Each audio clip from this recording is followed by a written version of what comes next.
As predicted, very sore today. Very, very sore. My hip flexors literally right at the hip. Very, very sore. So, on top of that, I have a late shift today. So, basically, I don't have the time, nor do I have the body to do anything meaningful today. So, today was my push-up day. I thought to myself, okay, last time I went 60 down to 50 last time I worked, and that took me 2 lots of sessions. So I did before and after work. Today I'm not in the shape to do much planking, the planking aspect of the push-ups. So I thought, let's just get as much work as possible into the few sets that I can. So I try to go all out, and I got 70. Then I got 69, I got 68, and now I'm gonna maybe do like 1 or 2 more maybe before work, and then I'll try and get a few more after work, and that's gonna be the day. I try to squat. The squat feels horrible again. Basically, without hip flexors, you're gonna feel crap in the squat. That's just one way of feeling crap. For me, yesterday was a lot of work. When I thought to myself 35 down, I thought, yeah, I can do push-ups like that. It's fine. It's going to recover. I'm going to recover plenty. But my God, I was really, really laboring to get 35 down yesterday with the sit-ups. It was a bigger task than I thought. But I got through it. And today I've got lower back fatigue, just freaking sitting here. Hip flexors are smoked. And I've got work today. So basically today is one of those days where you do a few things and then you forget about it. And nothing much else I can do about that. The push-ups are progressing really well though. It's only been like, I don't know, maybe 3-4 weeks of doing push-ups like a madman. And I remember the first time I did them, I did 30 down. And, that was very difficult. I remember then. And now, I'm doing 70 push-ups in one hit, which is basically my PR. I didn't record it this session.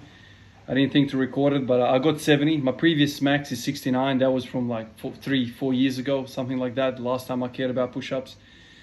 So it's going really well.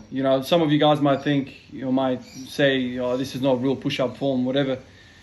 My inspiration for push-ups is not to be some sort of a, form magnificent master. My inspiration is purely the prisoners, the prison type of, chasing the volume, doing the volume. That's kind of how I think about it. For me, if you're going for 100 push-ups or whatever, lots and lots of push-ups you're going for, snapping your elbows at the top is a really bad idea. Especially if you want to have a fast pace, you don't want to be, rev limiting the top. You don't want to be smashing the elbow at its last portion of range of motion. So I always shy away from the top. I feel like that's the way to preserve the elbow joint. When you squat, when you deadlift, you're not going for a set of 70. So you don't have to worry about, the end range of motion, stoppage.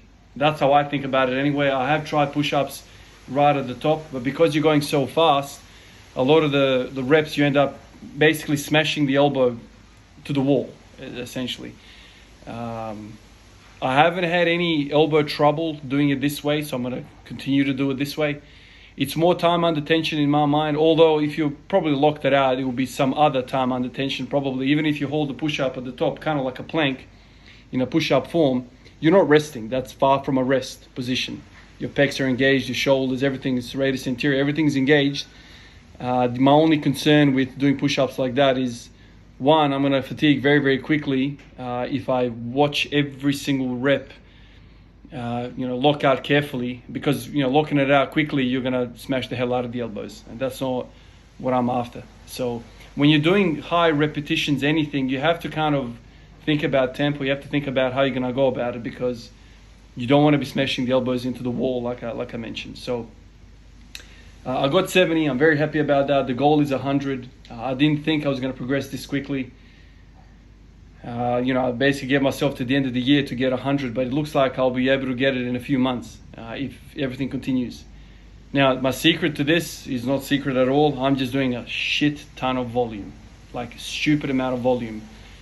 For some reason, it seems to me that I can progress quite much easier when I do, endurance type of stuff versus strength stuff. Maybe my body's yearning for it. Maybe my body needs this. I'm not sure, but it's rewarding me quite quickly right now.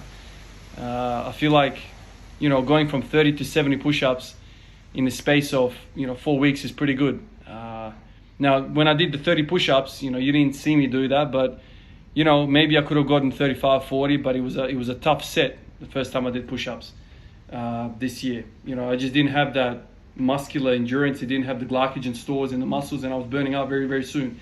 Now I start to burn out basically around 55, 50, something like that. I start to burn up in the last 15 reps or something. I have to kind of fight my way through it. But essentially, when you're doing endurance type stuff, man, it's not so much about the strength. It's about having the metabolic requirements locally at the tissue, having that muscle, energy storage locally. That's kind of how I think about it. This is where the whole bodybuilding thing is, because the swole bodybuilders are really just a bunch of guys who have local storage of energy. A lot of this stuff is sarcoplasmic hypertrophy, which means essentially everything you need to run lots and lots of reps. That's what this is. There's also another side of hypertrophy, which is myofibrillar. That is legit, thickening and strengthening and multiplying of actual muscle fibers. I don't think I've added maybe a lot of real muscle fibers. I think what I've done is I've just added fuel. So the repeated reps, the repeated bouts of reps, every other day or every third day, whatever I'm doing right now, I can survive that. It's just purely an adaptation of the body. And it's very, very easy for the body to do that. The real stuff, I feel like, is adding the muscular fibers, the actual fibers. That's the hard stuff. That takes a long time.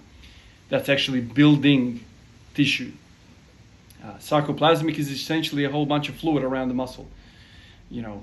All the metabolic requirements for you to run ATP, run, the cellular metabolism. But anyway, that's besides the point. That's kind of the sciencey part in my mind. I really want 100 push-ups. I feel like if you get 100 push-ups, it's only going to benefit you when you go down to 5x5 or 10 sets of 5 or 10 sets of 3, whatever you end up doing with the heavy barbell. It's going to allow you to recover quicker. It just only makes sense. There's no right or wrong between, low reps, high reps. You need both. You need both because they essentially help each other. They amplify each other's efforts.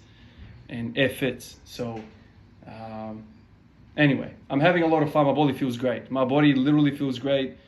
Apart from all the DOMs that I'm getting, doing the sit-ups are absolutely killing me.